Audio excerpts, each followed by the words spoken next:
नमस्कार. आज आपण पाहणार आहोत शेतकरी मराठी निबंध. तर चला सुरू करू. भारताला कृषीप्रधान देश म्हटले जाते. भारतीय अर्थव्यवस्थेत शेतीचे योगदान खूप आहे. शेतात काम करणाऱ्या व्यक्तीला शेतकरी म्हटले जाते.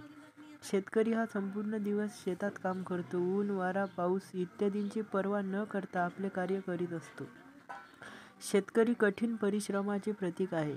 त्याच्यात फार संयम असतो. वर्षभर शेतात काम करून तो आपल्या कष्टाच्या फळाची वाट पाहत बसतो. शेतकरी आपले जीवन सन्मानाने जगतो. आपले आयुष्य निसर्गाच्या सानिध्यात घालवतो. शेतकऱ्याचे जीवन संतुलित असते. तो दररोज सकाळी उठतो. दिवसभरात त्याला अनेक कामे करायची असतात. सकाळी लवकर उठून तयारी वगैरे करून तो शेताकडे निघतो.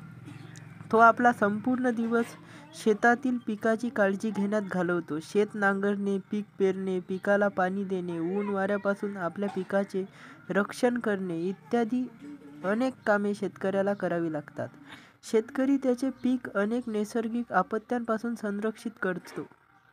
पशु, पक्षी, किडे, मुंग्या इत्यादीपासून तो आपल्या पिकाचे रक्षण करतो. शेतात सुंदर बहरलेल्या पिकामागे शेतकऱ्याची शेताविषयीची भक्ती, प्रेम आणि कठीण परिश्रम असते.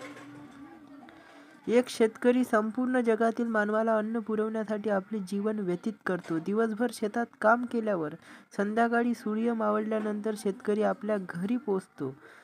ज्यावेळी तो घरी पोचतो तेव्हा तो अत्यंत थकलेला असतो, पण तरीही त्याच्या चेहऱ्यावर आनंद दिसत असतो. हा आनंदच त्याच्या कष्टाचे फळ असते.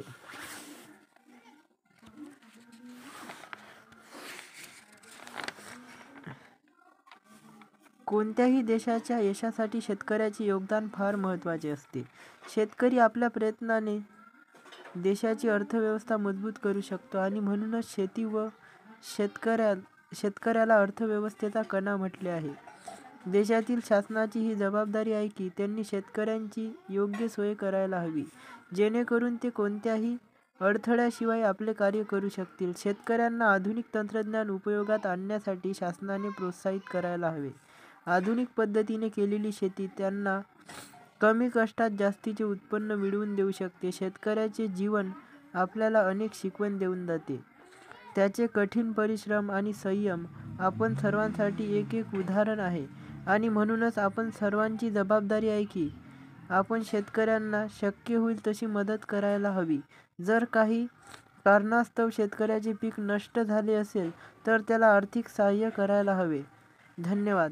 तर मित्रांनो, तुम्हाला जर हा व्हिडिओ आवडला असेल तर व्हिडिओला लाईक करा, चॅनलला सबस्क्राईब करा आणि तुमच्या मित्रांना शेअर करा.